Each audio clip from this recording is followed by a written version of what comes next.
அக்னிஷன் நிகழ்ச்சி நான் உங்ககிட்ட இருந்தே தொடங்குறேன். என்ன தாக்கம் ஏற்படும்? ஏன் அதிகாரம் முழுவதையும் அதிமுகவினுடைய பொதுச் செயலாளருக்கு கொடுக்க வேண்டிய அவசியம், நிர்பந்தம் எங்கிருந்து உருவாச்சு?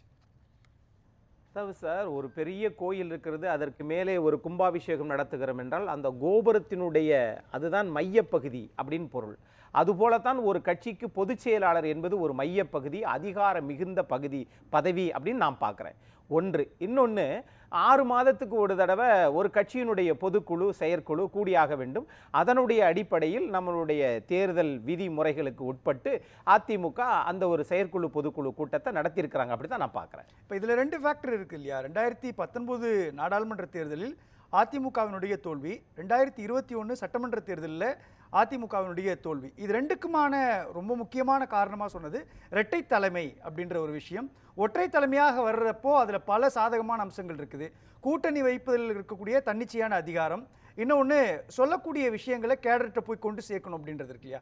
இந்த தோல்விகளினுடைய நிர்பந்தம் தான் ஒற்றை தலைமை அதிகாரத்தை இபிஎஸ்ட கொண்டு போய் சேர்த்தது அப்படின்ற இடத்துல புரிஞ்சிக்க முடியுமா? நம்ம அப்படி பார்க்கக்கூடாது.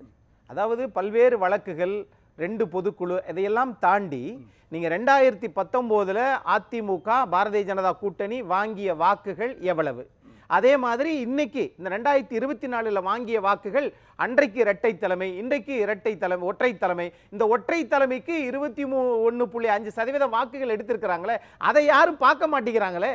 ஆகவே ஒரு வளர்ச்சி என்பது, நீங்க 2 நாடாளுமன்ற உறுப்பினர், ஒன்று ராமநாதபுரம் தர்மர், அதே மாதிரி மரியாதைக்குரிய முன்னாள் சட்டத்துறை அமைச்சர், விழுப்புரம் மாவட்ட கழக செயலாளர் திரு CV சண்முகம் அவர்கள், இவர்கள் 2 பேரையும் ராஜ்யசபா நியமனங்கள் அவை உறுப்பினராக மாற்றுவதற்கு இரட்டை தலைமை எவ்வளவு நாள் எடுத்துக்கிருச்சு?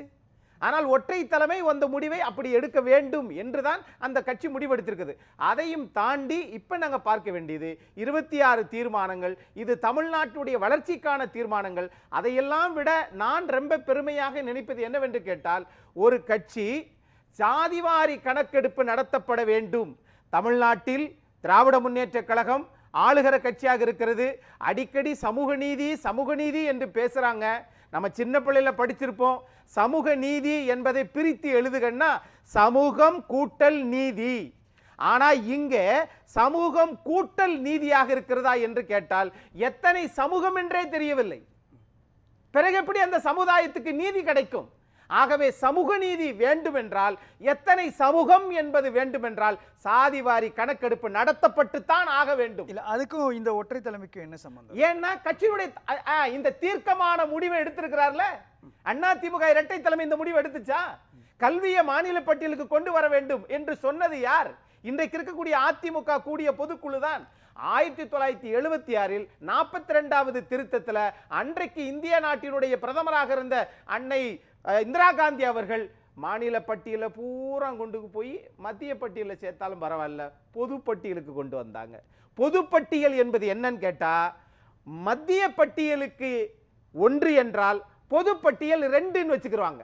ஆகவே முக்கியத்துவம் பொது பட்டியல், மத்திய பட்டியல் 2ன்னு போயிடும். ஆக அவங்க மத்திய அரசு என்ன முடிவெடுக்கிறாங்களோ அதுதான் பொது பட்டியலுக்கு சேரும். அதனால் இது மாநில பட்டியலுக்கு கொண்டு வர வேண்டும் என்று அந்த கட்சி முடிவெடுத்திருக்குது. இது வரவேற்கத்தக்கது. அது மட்டும் இல்ல, நீங்க பெஞ்சால் புயல்ல ஏன் இவ்வளவு தாமதமா இது பண்ணீங்க, சாத்தனூர் அணையில ஏன் இந்த மாதிரி இது பண்ணீங்க, 1,70,000 கன அடி முன்னறிவிப்பே கிடையாது.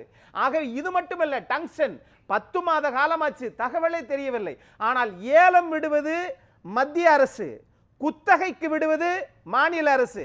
ஆனால் மாநில அரசு என்ன கேட்டிருக்கு? மத்திய அரசுக்கு போட்ட கடிதத்தில் ஏலத்தையும் நாங்களே விடுகிறோமே என்றுதான் நீர்வளத்துறை அமைச்சர் அவையின் முன்னவர் திரு துரைமுருகன் கேட்டார்.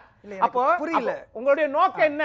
யாருடைய நோக்கம்? மாநில அரசு, திராவிட முன்னேற்ற கழக அரசின் நோக்கம் என்ன? அப்போ திமுகவை எதிர்ப்பதற்கான ஒரு வலுவான நபராக இபிஎஸ் உயர்த்துறதுக்கான ஒரு முயற்சியா இது? நீங்க அப்படி பார்க்காதீங்க. நீங்கள் திரு எடப்பாடி பழனிசாமி முன்னாள் முதலமைச்சரை தனி மனிதராக பார்க்க இல்ல, நான் அப்படி சொல்லல. நான் கேட்கிறது, எதிர்க்கட்சி தலைவராக அவர் களத்துக்கு போய் திமுகவை விமர்சிக்கிறார். அதே சமயத்தில் உட்கட்சிக்குள்ளேயும் அவருக்கு அதிகாரம் கொடுக்கிறது. அப்படின்றப்போ உட்கட்சிக்குள் அதிமுகவுக்குள் அதிகாரம் கொடுக்கிறதுன்றது வலுவான எதிர்க்கட்சியாக இன்னும் தீவிரமாக செயல்படுறதுக்கான ஒரு முயற்சியாக அதை கையெடுக்கிறாங்க. எனக்கு இந்த தீவிரம் பத்தாது, இன்னும் தீவிரமாக இருக்க வேண்டும். தமிழ்நாட்டை பொறுத்தல் 2 தான். ஒன்னு அதிமுக, இன்னொன்னு திமுக. அது வெறும் வாய் சவடால பேசிட்டு போறவன் நான் கிடையாது. ஆனால் தேர்தல் வாக்குறுதிகள் மட்டுமில்ல, தேர்தலுடைய நீங்க பெற்ற வாக்குகளும் அதைத்தான் காட்டுது. ஆகையினால் இங்கு இருதுருவ அரசியல் தான். இன்னும் எத்தனை நாளைக்கு என்று தெரியாது. நாளைக்கு மாறும். தமிழ்நாட்டு அரசியல்ல திமுக வெர்சஸ் அதிமுகன்றப்ப இருதுருவ அரசியல். அதிமுகவுடைய உட்கட்சிக்குள்ள 3 முனை அரசியல் இருக்கு இல்லையா, அது எல்லாத்தையும் முடிவுக்கு கொண்டு வருவதற்கான முயற்சியா? அது தேர்வையே எழுதாதவர்கள் நான் 100க்கு 100 மதிப்பெண் பெறுவேன் என்பதை போல பொதுக்குழு கூட்ட மாட்டீங்க. ஒரு ராணுவ கட்டுப்பாடாக இன்றைக்கு நடந்ததை நான் பார்த்தேன். எல்லாத்தையும் பார்த்துட்டு தான் நான் சொல்றேன். ஆகவே நீங்கள் இவங்க என்ன நினைக்கிறாங்கன்னா, ஒரு 30 அமைச்சர்ல திரு எடப்பாடி பழனிசாமி அவர்கள் 30வது அமைச்சராக இருந்தார். அவர் இன்னைக்கு பொதுச் செயலர் வந்துட்டாரு. ஆம், அதுதான் அதிமுக, அதுதான் ஜனநாயகம். இப்போ 2021க்கு பிறகு வலுவான எதிர்க்கட்சியாக அதிமுகவினுடைய எதிர்க்கட்சி தலைவர் இருக்கிறார். அதற்கு முன்பு 2016க்கு பிறகு அவர் எப்பொழுது முதலமைச்சராக பொறுப்பேற்றாரோ அப்பொழுதிலிருந்து ஒரு வலுவான முதலமைச்சராக தானே இருந்துட்டு இருக்கிறாரு. அப்பொழுதெல்லாம் வலுவான ஒரு நபராக இருந்த இபிஎஸ்க்கு ஏன் இப்போ முக்கியத்துவம் கொடுத்து முழு அதிகாரத்தை கையில கொடுக்கணும்? ஒரு ஊறுகாய் கூட இன்றைக்கு போட்டீங்கன்னா இன்னைக்கேவா பயன்படுத்துறீங்க? அது ராஜஸ்தான்ல ஜாடி வாங்கிட்டு அதை மூடி அது பக்குவமாகி அது கொண்டு வர்றீங்கல்ல, 3 மாசம் கழிச்சு தானே அது இனிப்பாக மாறுகிறது. என்ன ஊறுகாயா இருந்தாலும் அது மாதிரி தான். ஆக தனி மனிதனுக்கும் என்ன சார் அது நீங்க, அது பாஜக, நான் சொல்றது திராவிட கட்சிகள். ஆகவே உங்களுடைய வேகம் விரைவில் பழுக்க வைக்கிறதுக்கு முயற்சி பண்றீங்களா? ஆமா, இவங்க என்னன்னா மாங்காய கல்லு போட்டு பழுக்க வைக்கிறங்க. நாங்க மாங்காய் மரத்திலேயே பழமாக வேண்டும். ஏனென்றால் மாங்காய் மரத்தில் பழமானால் தான் அணில்கள் வரும், பறவைகள் உண்ணும். அது போன்றதான் திராவிட கட்சிகள். சில முரண்பாடுகள், சில ஊழல்கள் நடக்கிறது. ஆனால் அது குறைக்கப்பட வேண்டும். ஏன் திரு விஜய் வருகிறார்? ஏன்னா இளைஞர்களுக்கு அதிமுக திமுக பதவி கொடுக்க மறுக்கிறது. ஆக உங்கள் திசையை அங்கிட்டு திருப்புங்க. பாஜக தமிழ்நாட்டில் ஆட்சி பிடிக்க முடியாது. இங்கு இருதுருவ அரசியல். ஆகையினால் நீட்டு விலக்கு ரத்து. அதிமுக ஆதரவு கொடுத்துச்சு, திமுக கொண்டு வர முடிஞ்சதா? கொண்டு வர முடியல. அப்ப கல்வியை மாநில பட்டியல் கொண்டு வரணும்னு மூத்த வழக்கறிஞர் பி வில்சன் நாடாளுமன்ற நியமனங்களவை உறுப்பினர் கேட்கிறார். நான் கேட்கிறேன், 17 ஆண்டு காலம் திமுக மத்தியில் இருந்துச்சே, கூட்டணியில் இருந்துச்சே, அமைச்சரவையில பங்கு பெற்றாங்களே, கடைசியா 2004 வருகிற போது 13 மத்திய அமைச்சர் தமிழ்நாட்டுக்கு வந்தாங்களே, அப்ப எல்லாம் உங்களால முடியலையோ? இல்ல, இதுல முக்கியமான கேள்வி, திமுக ஏறக்குறைய உதயநிதி ஸ்டாலினை போக்கஸ் பண்ற அளவுக்கு வந்துட்டாங்க. விஜய் தாவேகா விஜய் அவர் சிங்கிளான ஒரு லீடரா வராரு.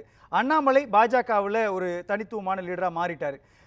அதிமுகவுக்கு எதிராக இருக்கக்கூடிய அரசியல் செய்யக்கூடிய கட்சிகள் எல்லாம் சிங்கிள் லீடர், ஆளுமை மிக்க லீடராக மாறுறப்போ அதிமுக ரொம்ப லேட்டான முடிவாக இது எடுக்குதா? இதை கையில் ஒரு பெரிய ஆளுமை மிக்க தலைவர்கள் இறந்ததற்கு பிறகு இந்திய நாட்டினுடைய அதிகாரம் அதிகமாக இருக்கக்கூடிய பிரதமருக்கு பிறகு உள்துறை அமைச்சர் திரு அமித்ஷா அவர்கள் தமிழ்நாட்டுக்கு வந்தபோது தமிழ்நாட்டில் தலைவர்களுக்கு வெற்றிடம் இருக்கிறது அப்படின்னு சொல்லிட்டு போனார் பத்திரிகையாளர் சந்திப்பில்.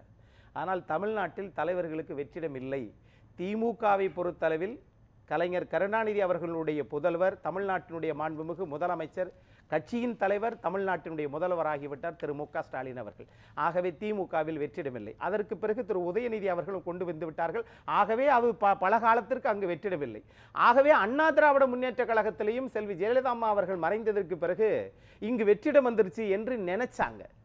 கோழி கொக்கரிக்க ஆரம்பித்தது. ஆனால் சேவலுக்குத்தான் சக்தி அதிகம் என்பது எல்லோருக்கும் தெரியும். ஆகவே இங்கு மீண்டும் என்ன பண்ணிட்டாங்கன்னா, அது பல திசைகளை போய் தடுமாற்றி போயிருமோன்னு நினைச்சாங்க. ஆனால் நீதிமன்றத்தின்பால் நம்பிக்கை வைத்து ஒரு கட்சி, அதிமுக என்கிற கட்சி புரட்சி தலைவர் எம்ஜிஆருக்கான கட்சி சார், புரட்சி தலைவி அம்மாவுக்கான கட்சி சார், அது கட்டுக்கோப்பாக இன்றைக்கும் இருக்கிறது. அப்படித்தான் நான் பார்க்குறேன். ஆனால் இன்னும் பல பேர் என்ன சொல்லிக்கிட்டு இருக்காங்கன்னா, 3 தலைமை. நான் இல்லை, அதிமுக என்பது புரட்சி தலைவர் எம்ஜிஆர் தான் என்றைக்கும் தலைமை. அதை வழிநடத்துபவர் இன்றைக்கு எடப்பாடி பழனிசாமி இருக்கலாம். ஆகவே அந்த இயக்கத்தை அழிப்பதற்கு யார் நினைத்தாலும் முடியாது. அது கூடவும் கூடாது. அது தர்மத்திற்கு எதிரான யுத்தம். அப்படிதான் நான் பார்க்கிறேன். பேசலாம். அக்னீஸ்வரன் தன்னை முன்னிலைப்படுத்துறதுக்கான முயற்சியில் இருக்கிறார், அதனுடைய விளைவுகளை தான் சந்திச்சுட்டு இருக்கிறாரு அப்படின்ற ஒரு அரசியல் கட்சி தன்னை முன்னிலைப்படுத்துகிறது அப்படின்னால் அந்த கட்சியினுடைய தலைமை இந்த ஆட்சிக்கு வரணுன்றதுனா பண்ணுவாங்க. இப்போ நான் என்ன கேட்குறேன்னா, நீங்கள் அந்த மாவட்ட கழக செயலாளர் 25 பேரோ 85 பேரோ அதில் பாதி பேரை நீங்கள் இது பண்ணிட்டீங்களா? ஒன்று அதில் வெற்றி கண்டிருக்கணும், அல்லது புது கட்சி ஆரம்பிச்சிருக்கணும். அதுவும் பண்ணலை. சரி ரைட்டு, புது கட்சி தான் ஆரம்பிக்கலை, மாவட்ட செயலாளர் இழுக்க மாட்டீங்க. அதே நேரத்தில் நீங்கள் தமிழ்நாடு முழுக்க புரட்சித் தலைவர் எம்ஜிஆரை கட்சி விட்டு வெளியேற்ற போது ஒரே ஒரு சட்டமன்ற மாவட்ட கழக செயலர் சட்டமன்ற உறுப்பினர் தான் வந்தார், எஸ்.எம். துரைராஜ், திருவள்ளூர் மாவட்ட கழக செயலாளர். அது மாதிரி நீங்க தமிழ்நாடு முழுக்க எனக்கு அநீதி ஏற்பட்டுச்சுன்னு உங்களால போக முடிஞ்சதா? பொதுக்குழு கூட்ட முடிந்ததா? ஆக எல்லாம் கண்கட்ட பிறகு சூரிய நமஸ்காரம் தான். பேசலாம்.